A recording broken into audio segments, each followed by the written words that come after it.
सलाम, नमस्ते, सत श्री अकाल। मैं हूं रजा और आप देख रहे हैं रजाग्राफी। दोस्तों, आपको ये खबर पता चल चुकी है, मुझे मालूम है, लेकिन मैं आपको अपडेट लेके आया हूं और सारी जानकारी लेके आया हूं कि तुर्की ने अब इस पर क्या कहा है, खुद कनाडा ने इस पर क्या कहा है और आखिर पाकिस्तान ने इस पर क्या कहा है। पूरी दुनिया में दोस्तों इस्लाम के खिलाफ प्रोपेगेंडा एजेंडा चलाया जा रहा है। सबसे बड़ा अगर प्रोपेगेंडा चल रहा है तो भारत में चल रहा है। लेकिन आपको बता दूं, भारत को यहाँ पर हम किनारे रखेंगे, लेकिन बात करेंगे अभी लेटेस्ट जो कांड हुआ है, जो इस्लाम के खिलाफ आतंकवाद है, एंटी इस्लाम टेररिज्म है, वो बहुत तेज़ी से अब दूसरे मुल्कों में भी फैल रहा है। दोस्तों, पूरी प्लानिंग के साथ मुसलमानों को और इस्लाम को टारगेट किया जा रहा है और इसका जीता जागता एग्जाम्पल अब कनाडा में देख चुके हैं।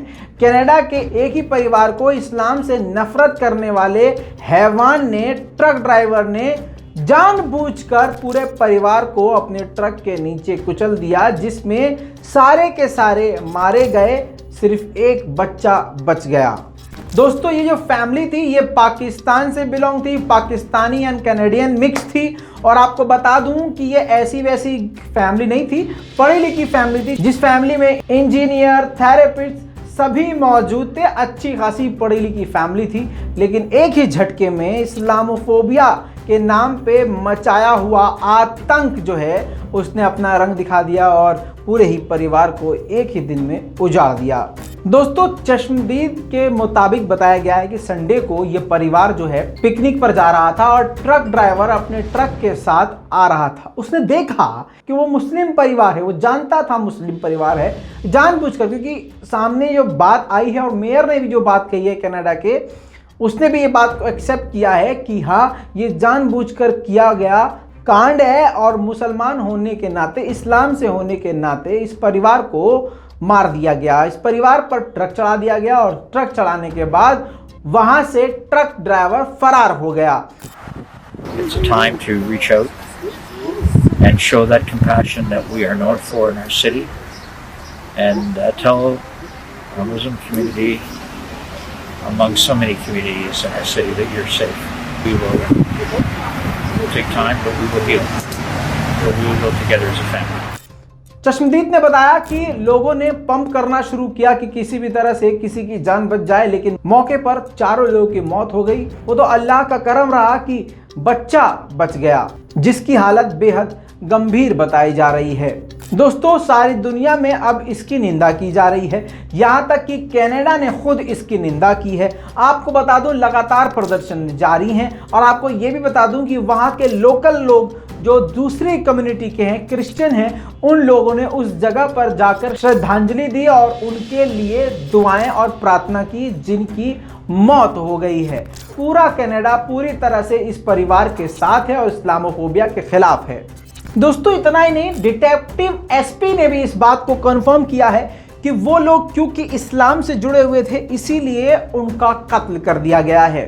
दोस्तों, इस कांड के बाद सबसे पहले जस्टिस ट्रूडो ने ही बयान दे दिया था कि ये लंदन में जो कांड हुआ है ये इस्लाम के खिलाफ है और ये बर्दाश्त के काबिल नहीं है। हम इस्लामोफोबिया के खिलाफ हैं और इस्लामोफोबिया की जगह हमारे कनाडा के अंदर बिल्कुल भी नहीं है। हम मृतक परिवारों के साथ हैं, जिनके साथ ये घटना हुई, हम उनके साथ हैं, मुस्लिम परिवारों के साथ हैं। इतना ही नहीं दोस्तों, जस्टिस ट्रूडो ने अगले दिन ये मुद्दा संसद में भी उठा दिया था।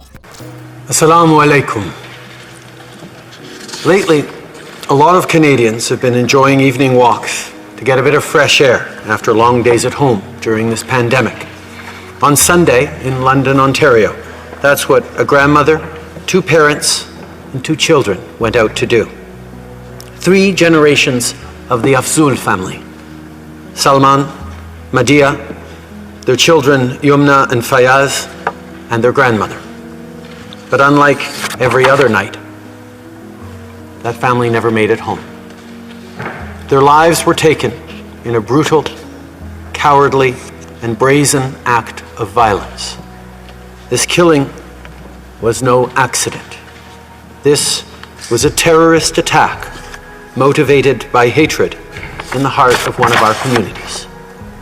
If anyone thinks racism and hatred don't exist in this country, I ask to them this: how do we explain such violence that child in hospital. दोस्तों वेडनेसडे के दिन प्रोटेस्ट चल रहा था, प्रोटेस्ट तो चल ही रहा है वहां पर, लेकिन वेडनेसडे को जो मस्जिद के पास प्रोटेस्ट चल रहा था उसमें खुद जस्टिस ट्रूडो शामिल हुए। जी हाँ दोस्तों, मतलब प्रधानमंत्री हो, किसी देश का नेता हो तो ऐसा हो कि वो हर धर्म की इज्जत करता हो और हर इंसान का नेता हो।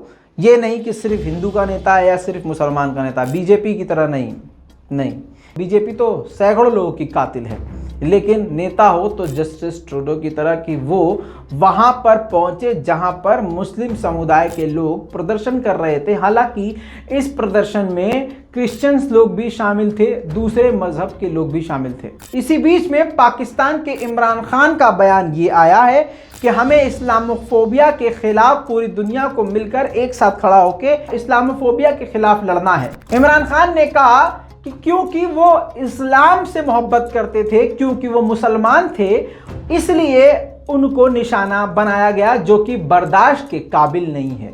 इसी के बाद आपको बता दूं कि तुर्की के राष्ट्रपति रजब तैयब एर्दोगान का भी बेहद बड़ा बयान आया है। उन्होंने कहा कि इस्लामोफोबिया जो फैला रहे हैं और इस्लाम के खिलाफ जो नफरत फैला रहे हैं, हम उनके खिलाफ सख्त से सख्त कार्रवाई भी करेंगे और उनके खिलाफ हम आवाज उठाते रहेंगे। एर्दोगान ने इस हादसे को सबसे गंदा और सबसे घटिया और सबसे बड़ा आतंक घोषित किया और इसी के साथ मृतक परिवारों के लिए दुआएं भी करी।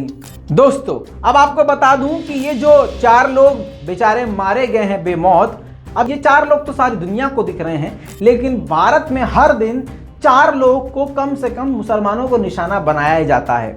अब जब से भारत में चुनावी दौर शुरू हुए हैं और जल्द से जल्द अब वो दिन करीब आ रहे हैं कि अब चुनाव होगा, इसी बीच में कहीं मस्जिदें तोड़ी जा रही हैं, कहीं मस्जिदों को गिराया जा रहा है, कहीं मस्जिद पर कब्जा किया जा रहा है, कहीं मस्जिद के अंदर घुस के माइक को तोड़ा जा रहा है, कहीं मौलवियों को मारा जा रहा है, कहीं मुसलमानों की मॉब लिंचिंग हो रही है। ये लगातार बढ़ रही हैं और बढ़ती जा रही हैं। ऐसे में भारत के डरपोक मुसलमान तो खामोश हैं ही, ना कानून का सहारा ले रहे हैं, ना आवाज़ निकाल रहे हैं हलक से, खाली घर में अंदर घुस के अपनी बिरयानी और दाल रोटी खाने में व्यस्त हैं और अपने सगे भाई से लड़ने मरने को तैयार हैं, लेकिन जुल्म के खिलाफ बोलने को तैयार नहीं है। मजे की बात यह है कि देखिए, जो कल हाल कश्मीरियों का था, आज वही हाल पूरे भारत का हो गया है, क्योंकि ये हाय कश्मीरियों की है।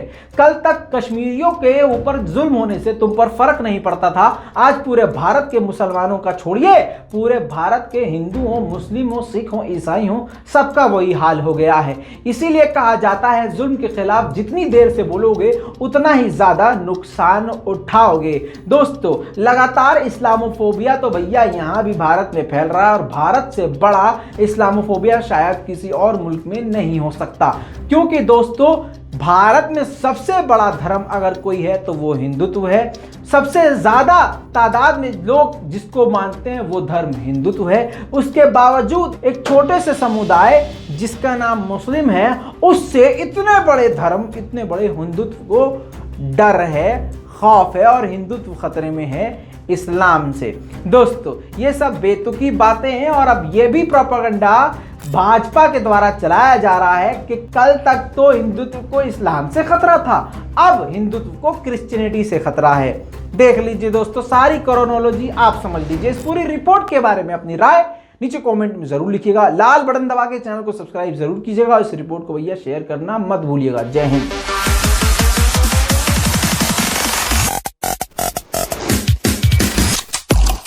तेरा बाप आया।